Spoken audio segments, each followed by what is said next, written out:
morning. 8:58. I turned you on a long time ago. But I had to wait until I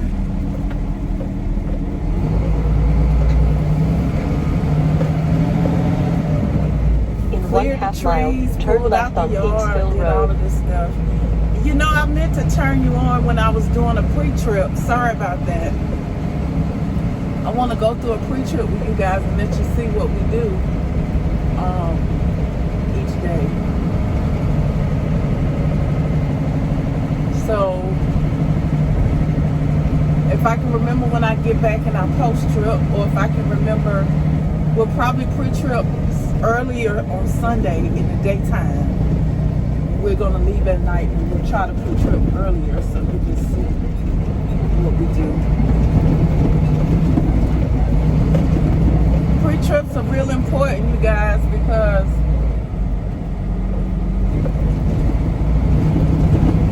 pre-trips are real important because you want to maintain the health of your truck. And so checking the oil, checking the coolant, checking the tires, checking everything. The fluid in the windshield wipers, everything is real important to do every single time. Because something could happen in the course of you not checking it and you're not aware. So the earlier you know what's going on with your truck. Made it here, you guys. I just gotta get checked in and get a doctor. Here he comes. I'll let you know what doctor I get in a minute. They usually have a door for me when I get here, but they told me, they took my phone number and they said they'll let me know when they get a door. So looks like they're pretty busy today. Okay, you guys, so I arrived at the shipper. I did inform them that I would be here at 9:30 and I got here at exactly 9:30. So what I'm doing now is looking up their policy on detention, because I was just told by the shipper that it was going to be a couple of hours before they could load me. I do see that all the dock doors are full. Well, most of the dock doors are full. From going in there, remember I walked through and you could see all of the tires that were at doors. They have a bunch of huge truck tires that have to be loaded on several trailers that are already at dock doors, and they only have one forklift that can handle those big tires. So I am forced to wait because everybody in front of me is still getting either unloaded or loaded. Now, it's real important, you guys, that if you have a time, an appointment time or a time to be there, or when you arrive at the shipper, that you know the policy on detention pay. This is my first experience with detention, so I am looking up here to see what the process is on detention pay. I also emailed the broker, which is Landstar in this case, when I get here. So I notified them at 9:30 that I had arrived at the shipper. When I found out that it was going to be a couple hours, I emailed them again and I said, hey, and my broker's name, hey there, I arrived at the shipper at 9:30 and was informed that it would be a few hours before I could get loaded. Please send me your policy on detention pay. And so I'm not going to call him. I want him to respond back to me in email because I want a paper trail, okay? And in the meantime, I'm looking up the rate con to confirm if this provides the detention pay policy. So you want to be on top of that. I should have known that, but I've never had a problem. This is a regular shipper for me, and I never had an issue. Normally they have a dock door when I get here. They load me up within an hour or so and I'm ready to go. So let me look this up. When I find it, I'll be right back. They so the broker from Landstar has yet to call me back, and I'm pretty sure it's because he was calling up here to find out what was taking so long. It's 10:22 which is less than an hour, and I just backed into dock door number 5. So I'm gonna head in and unlock the roll-up door. We'll see how long it takes them to start loading, because I'm still counting down. If I'm not loaded in 2 hours, they're gonna owe us detention pay. One thing I wanted to remind you of, they're getting ready to load my truck. Always take note of what you have on the back. So we have 2 straps, we have a pallet jack and a choke. They're gonna push this stuff out of the way, and they're gonna load the tires around it. But there are some people that will take everything out and not put it back after they load your truck and seal it up. So you always want to make sure that the stuff that you came with, you leave with when you leave the ship. I went ahead and moved my pallet jack and straps to the back myself. I think I'm gonna throw these.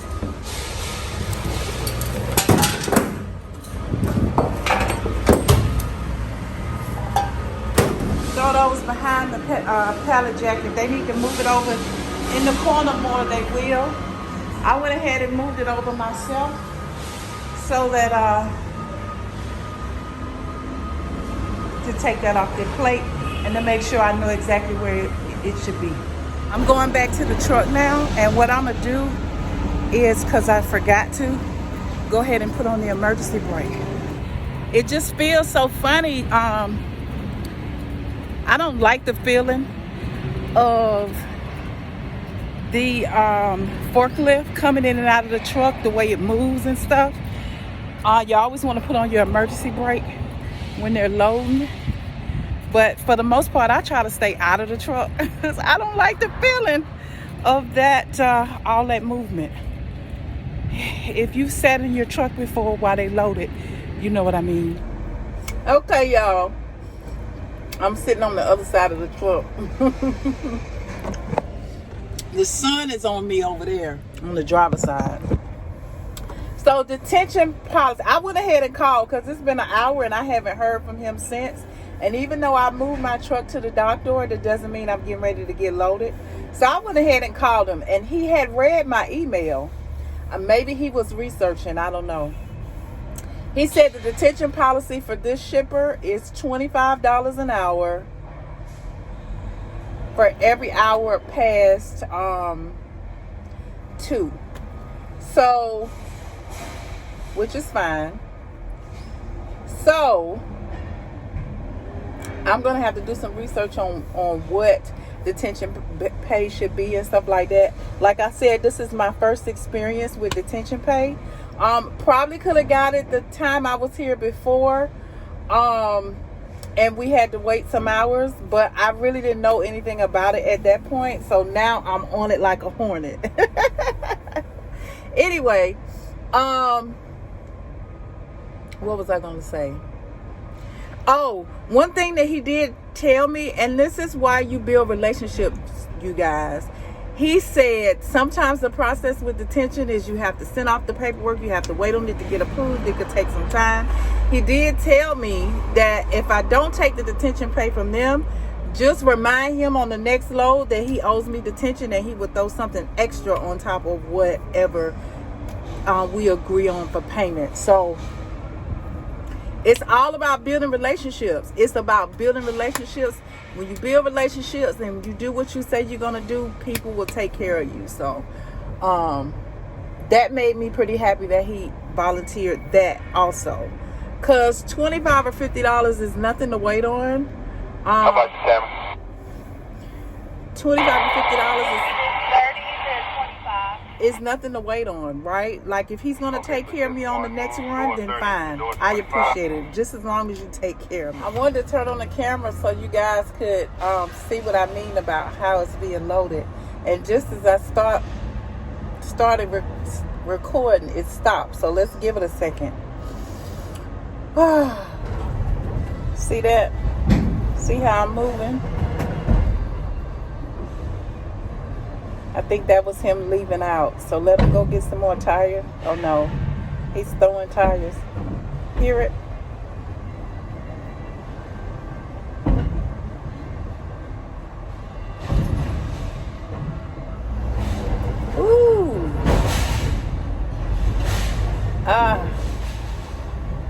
I do not like that feeling. They got me finished at 11:15, you guys. They had 15 more minutes before detention started, but they got me done, so at least I get to go home. Good morning. It's 3 a.m. Actually, 3:37. Our plan is to leave by 4 o'clock. We don't have to be there till 10 a.m., but we always make room for gas stops, bathroom breaks, traffic, etc. So instead of leaving at 5:30, 6 o'clock, we're leaving at 4. Lunch is already packed. We're already dressed. So my husband getting dressed now, and we get ready to get on the road. So we'll see you on the road.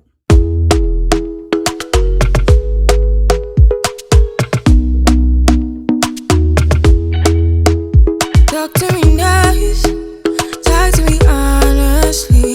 Look in my eyes, don't let it fall on me. Say you're a good guy, make me believe it. Don't wanna hear it, I wanna see it. See how rewind, when we rewind, feels so nice. We time, you I know how to make me feel right. I can't help how this sweet talk. I'm already on my way. I'm pulling up, don't be late. I'm cutting through all the lanes. All right, y'all, we made it to the shipper. We actually made it to the shipper like 2 hours ago. Super early. We got here like, I guess about 7:45, 7:30, something like that. Maybe 7:45. It's 9:30. Our appointment time is 10 o'clock. So in about 20 minutes, I guess we'll head on in, because they said that they were going to start on time. And since it's driver assist, we got to go inside. But I just wanted to check in, let you know we made it. Kind of tired just sitting around for all this time. I've been on the computer all morning trying to find a load going back. No success yet, but we're not leaving till we find a load. So whether it's Amazon or whatever, we're gonna try to find a load going. To get loaded, they setting it up. This is driver assist, so my husband's gonna help unload, and I'll show you what that looks like.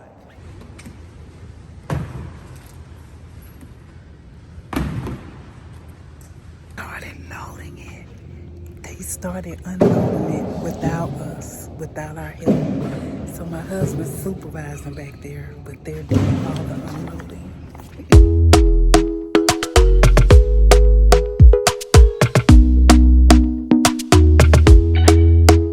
Talk to me nice, talk to me honestly. Look in my eyes, don't let it fall on me. Say you're a good guy, make me believe it. Don't wanna hear it, I wanna see it. See how rewind, when we rewind, feels so nice. Sam, I don't know what your name is, but we are in LaVergne, Tennessee, and we were turning at the light, headed back to the highway from dropping off, and a tractor-trailer driver was honking, bump, bump, bump. So when we looked, he was waving, so I waved. He pulled up beside us at the next light and said, "Hey, I'll watch y'all." Man, that's the best feeling in the world. So we just want to give a shout out to you. Tell him, "Hey, babe." Hey. We just want to give a shout out to you and thank you for subscribing. Thank all of y'all for subscribing, man. Stuff like that really makes our day. It's his truck right there, you guys. The blue tractor that says AAA Cooper or something, ACT. So if that's you, thank you so much for subscribing.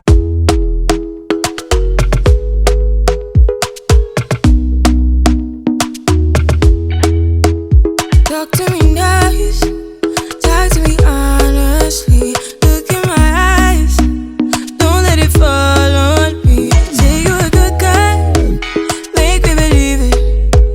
Don't wanna hear it,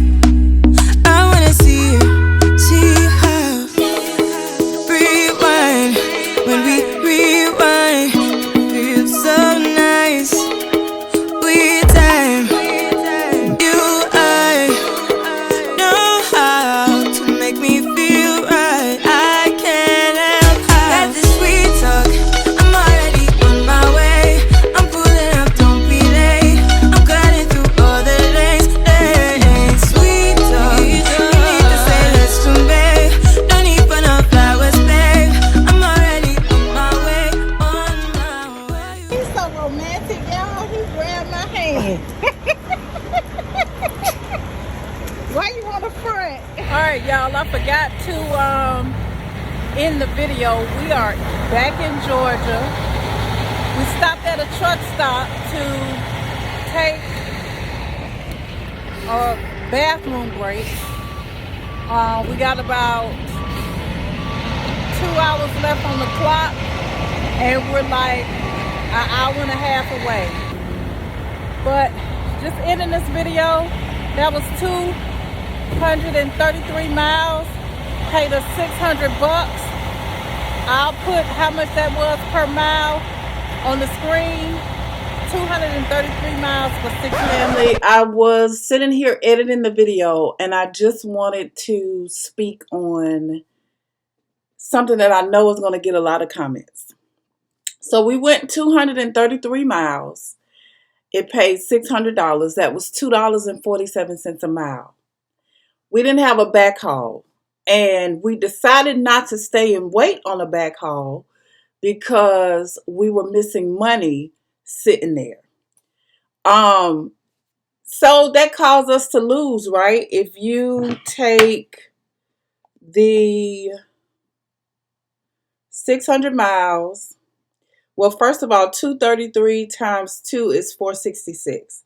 If you take $600 divided by 466, it only comes up to $1.28 a mile. So there it feels like a loss. But to us, it didn't feel like a loss. Sometimes you have to pick and choose your battles. You always want to try to get a backhaul. That makes the most sense because you're maximizing the time you have on the road. You have to put gas in your vehicle. We spend no less. We don't wait till the gas hand gets to a quarter of a tank. If it hits at about half a tank, we'll fill it back up. So we spend anywhere between $50 and $70 every time we put gas in it. If it gets low because it takes a while for us to get to this gas station, we put upwards of $100 in the tank because we don't let it get past a quarter of a tank. So you make the most out of your trip if you got a load going and a load coming back. Now, as you newcomers, and I'm one too, as you grow in age, meaning after you pass the 90-day mark, after you pass the 6-month mark, it'll probably be easier to find a load. But for somebody with an authority that's less than 90 days, we get a lot of no's. We have to keep calling, keep calling, keep calling, keep calling. And so we found several loads, not just in LaVergne, Tennessee, in Nashville, one or two in Chattanooga headed our way, but our authority wasn't old enough. Amazon didn't have any loads on the way back that time of morning. So we said, you know what? My husband's working on a overhang on a patio. That's a $1,200 job or $500. I don't know. It's I can't remember. I can't remember the materials 5 and the labor's 12, or the labor's 12 and materials 12, the labor's 5. But anyway, that's a money job, okay? So he's missing money sitting there. He's missing yards he got to cut. I'm missing money, like we're missing loads. There are plenty of Amazon loads back here in Georgia. So we decided, hey, let's just go back home and catch this work that we have waiting on us there. You know, once we get more age on our authority, then, and when we have more time, like the summer season is a pretty tough season for us to just focus on the box truck. So you have to think about that too. If you're able to just focus on the box truck, you can sit somewhere 24 hours, 12 hours, and wait on a load to go back. But if you have so many jobs going on like we do, because we have a lot of stuff going on in the summertime, then you have to make a choice as to if I'm going to sit and wait on a load. And I know a lot of people are going to comment, oh, you missed money. You didn't make $2.57 because you had the deadhead back. Yes, we know all of that, okay? So let's go ahead and address that right now. This is why we decided against waiting until we got a load. We were catching loads, but we weren't getting approved for them. We had other jobs waiting back home, and we had an Amazon run we had to get back to. And we have to be off the clock because if nothing else, if the Department of Transportation don't say nothing, I know that you guys will comment about us going over on our time on the ELD. So we want to show you the right way to do things, and the decision that we made at that time was the right way for us. So thanks so much for tuning in, you guys. Gonna go ahead and close out the video. Tell the people bye, baby. Bye. We'll see you in the next video. Tag team back again. Tag team back again. He got me carrying the trash. Tag team.